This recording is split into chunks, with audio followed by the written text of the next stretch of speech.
اور 2 فرشتے آتے ہیں اس کے پاس اور پوچھتے ہیں، اس کے ساتھ بیٹھتے ہیں اور پوچھتے ہیں من ربک، بتا تیرا رب کون تھا اور کون ہے؟ فیقول ہا ہا لا ادری، ہائے میری بدبختی، ہائے میری بدبختی، لا ادری میں نہیں جانتا، I don't know۔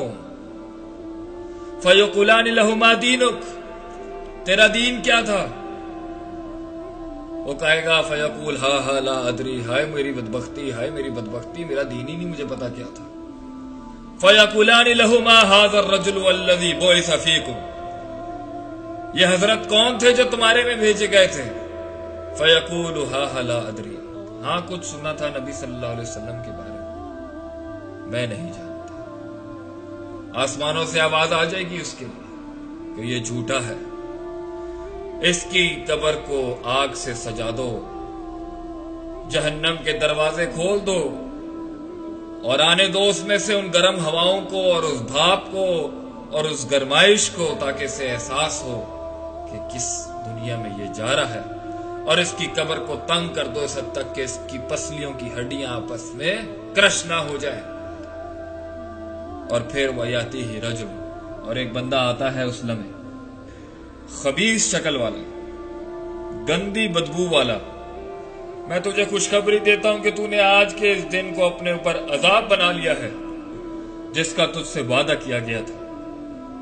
فیقول من انت، تو وہ اس تکلیف کے عالم میں جب اسے لوہے کے گرزوں سے فرشتے مار رہے ہوں گے، بجلیوں جیسی کڑکتی آوازوں سے سوالات کیے جائیں گے، بچھو اور سانپ اسے ڈس رہے ہوں گے جس کا ہزاروں سالوں تک کا اثر شاید اس کے جسم کے اندر رچ بس کے اس کو مارے گا، قبر تنگ کی جائے گی، ہڈیاں توڑ دی جائیں گی، اندھیرے چھا جائیں گے، امید ختم ہو جائے گی۔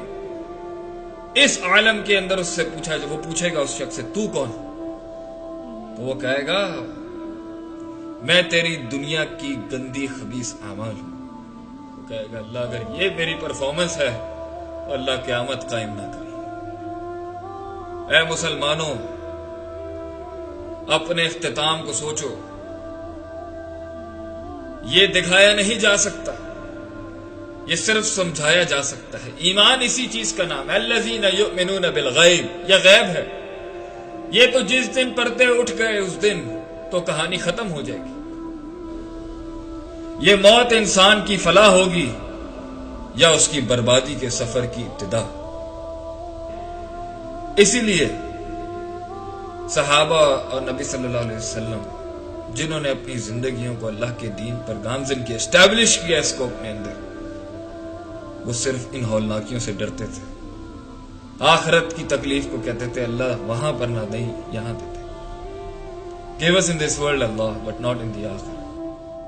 حضرت عثمان رضی اللہ عنہ سے لوگ کہتے تھے کہ جب جنت جہنم کا ذکر کیا جاتا ہے تو آپ پر اس کی تو کیفیت طاری ہوتی ہے، لیکن جب قبر کا ذکر کیا جاتا ہے اور موت کا ذکر کیا جاتا ہے تو آپ بہت روتے ہیں، حتیٰ کہ آپ کی داڑھی بھیگ جاتی ہے۔